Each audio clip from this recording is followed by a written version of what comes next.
nous aurions voulu vous voir assister aux négociations avec la CEDEAO. Malheureusement, comme vous pouvez le constater, une bonne partie de l'équipe qui est censée venir assister aux négociations prévues n'est pas présente. Comme vous le savez, le 8 janvier dernier, nous avons adressé un courrier pour suggérer que ces négociations se tiennent plutôt le 25, puisque initialement nous avons précisé qu'il fallait qu'elles se tiennent le 10 janvier. En raison d'un certain nombre d'impératifs, nous avions été amenés à demander de repousser au 25, mais ces impératifs ont été réglés entre-temps et d'accord parti, nous avons retenu le principe de tenir quand même la date du 10. Nos interlocuteurs ont plutôt souhaité avoir 2 jours de plus parce que c'était serré à partir du 8. Nous avons maintenu le 12. Donc nous étions dans l'attente de leur présence le 12 ici, janvier, lorsque nous avons constaté que ça n'a pas été possible pour eux de se déplacer à Niamey. Tant qu'à faire, la date du 25, c'est-à-dire aujourd'hui, a été retenue et les deux parties se sont entendues pour que nous puissions nous retrouver et discuter de tout ce qui doit nous permettre d'aboutir à la levée des sanctions contre notre pays. Malheureusement, aujourd'hui encore, en dehors du Togo, qui a accepté de faire le déplacement, la CEDEAO, malheureusement, n'est pas arrivée.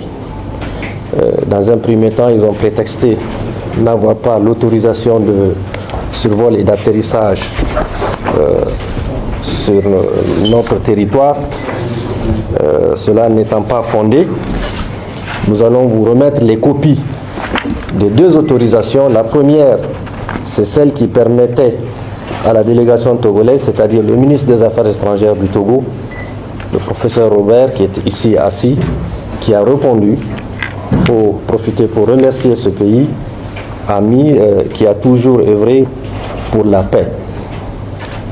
J'ai ici l'autorisation le concernant et il est bien là.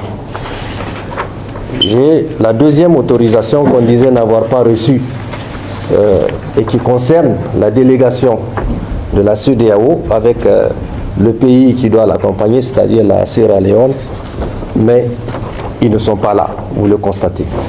Je vous donnerai copie de ces 2 autorisations pour votre gouvernement, vous pourriez faire les copies nécessaires. Nous sommes dans l'obligation de constater qu'il y a une mauvaise foi de cette organisation et probablement des pays qui sont derrière et qui poussent à ne pas permettre à ce que notre pays, qui a fait le choix d'aller dans le sens de la souveraineté, puisse sortir de cette trappe de punition qu'on lui impose. Voilà un peu de mots ce que j'avais voulu vous dire et vous demander en toute objectivité et en toute honnêteté de rapporter à ceux qui vous écoutent, à ceux qui vous regardent. Le Niger, qui a été injustement frappé par des sanctions qui n'ont aucune base légale, a tout fait pour que, dans le cadre de cet espace communautaire, je n'oublie pas, lui et moi, que nous puissions arriver à nous comprendre. Mais malheureusement, on n'en est pas encore là.